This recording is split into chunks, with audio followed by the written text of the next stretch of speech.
So, dear students, welcome to the today's class. I am Dr. M. Sasikumar, Assistant Professor working in Department of Mechatronics Engineering at KS Rangasamy College of Technology, Tiruchengodu. Your course name is MIMS and NIMS. So, here let us we discuss the overview of MIMS. So, MIMS stands for Micro Electromechanical Systems. Micro in the sense a small size and a microfabricated structures, and electro in the sense electrical signal which can able to control, and at the same time it can be act as an input as well as an output. Mechanical in the sense it perform mechanical functionality. It can also act as input as well as output. And a system in the sense it is a structurized devices, systems, and I can able to control. So micro electromechanical system, that is for micro it, in the sense batch production, and electromechanical in the sense energy conversions. It means that it can able to perform electrical transformation to non-electrical, and from non-electrical transformation to electrical. So system, it performs the ultimate goal, that is provides a solution to a real-time problem. And introduction of MIMS. So MIMS is a technology that consists of our integration of electronic components, sensors, mechanical structures, and structures actuators that are built on a micro and sub-micro scales. So they are developed using a micro fabrication techniques, that is a deposition, patterning, and etchings. And in addition to that, the different micro fabrication process or bulk machining, surface machining, and HRE process. So multidisciplinary, MIMS is a multidisciplinary domain. Let us, it will take fluid flow, sound, and electricity and magnetism, quantum mechanics, chemistry, biology, light, mechanics, and heat. So these are all the multidisciplinary domains in MIMS. And the energy domains of MIMS are thermal. Thermal in the sense we have to concentrate on temperature, heat, and heat flow. For mechanical, it consists of force, pressure, velocity, acceleration, and position.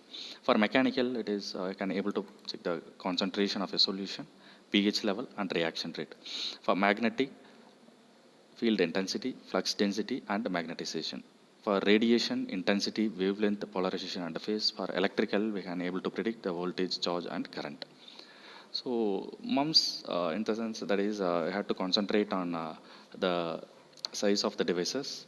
So it takes the surface to volume ratio. So based upon this concept, we can develop the MIMS components as well as devices. So as you know very well, the surface area of a sphere is 4 pi r square, and the volume of a sphere is 4 by 3 pi r cube. So when we take a surface to volume ratio of a sphere, at last we can able to take a 3 by r. Scaling of MIMS devices. So let us we take the length as a 1 meter, it become 1, and for 1 mm it is thousands, and for 1 nanometer. So based upon this, we can perform the scaling action on MIMS as well as NIMS components. So the dimension ranges. So if it is a classical MIMS, the dimension ranges varies from 1 micrometer to 300 micrometer, that is of lateral dimensions. And for MIMS, when we follow the bulk silicon or wafer bonded structures techniques, the component sizes varies from 300 micrometer to 3 mm. And if it is nano electromechanical systems, it varies from 10 nanometer to 1 micrometer. So what are MIMS? So MIMS, it is a components between 1 to 100 micrometer in size. It devices ranges from 1 micron up to several mm. Functional components of MIMS are miniaturized structures, sensors, actuators, and microelectronics. One main criteria of MIMS is that there are at least some elements that have a multifunctionality, whether or not they can move. So the components of MIMS.